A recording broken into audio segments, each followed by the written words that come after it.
બનાસકાંઠામાં ભારે વરસાદ. કલેક્ટર મિહિર પટેલની અધ્યક્ષતામાં ઉચ્ચ સ્તરની બેઠક યોજાઈ. છેલ્લા 28 કલાક દરમિયાન વાવ-થરાદમાં 13, ભાભરમાં 16 અને સુઈ ગામમાં 17 ઇંચ વરસાદ નોંધાયો.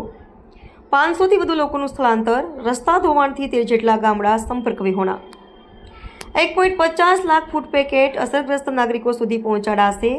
258 વીજળીના થાંભલા નુકસાનગ્રસ્ત. 279 ગામોમાં વીજ પુરવઠો ખોરવાયો.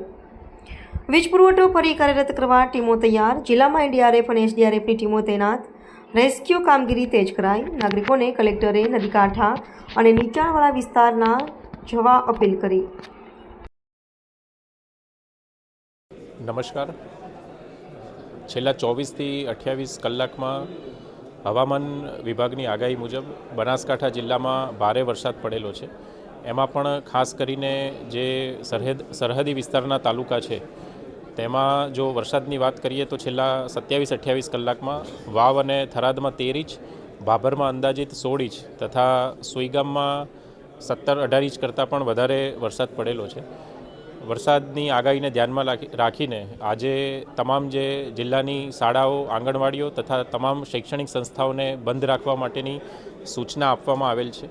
આ ઉપરાંત હાલમાં 500 જેટલા લોકોનું સ્થળાંતર પણ કરવામાં આવેલું છે. વરસાદની પરિસ્થિતિ ધ્યાનમાં રાખીએ તો જે પ્રભાવગ્રસ્ત તાલુકા છે વાવ, થરાદ, ભાભર અને સુઈગામ, એમાંથી 12 જેટલા ગામો હાલમાં સંપર્ક વિહોણા છે. જિલ્લા વહીવટીતંત્ર દ્વારા અને બનાસ ડેરીના સહયોગથી અંદાજિત 1.5 લાખ જેટલા ફૂડ પેકેટ જે લોકો વરસાદી પાણી ભરાવાના લીધે ફસાયેલા છે તેમના માટે હાલમાં તૈયાર કરવામાં આવ્યા છે.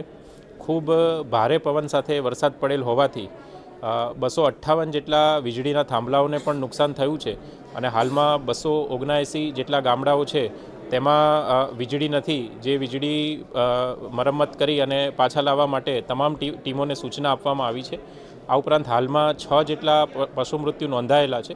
પણ એકવાર વરસાદના પાણી ઉતર્યા બાદ આ અંગે જે ચોક્કસ પરિસ્થિતિ છે તેનો ખ્યાલ આવી શકશે. આ ઉપરાંત રસ્તાના ધોવાણના લીધે આરએનબી પંચાયતના કુલ 8 અને આરએનબી રાજ્યના 5 મળીને 13 જેટલા ગામો છે એ હાલમાં રસ્તા ધોવાણના લીધે એમનો સંપર્ક બંધ થયેલો છે.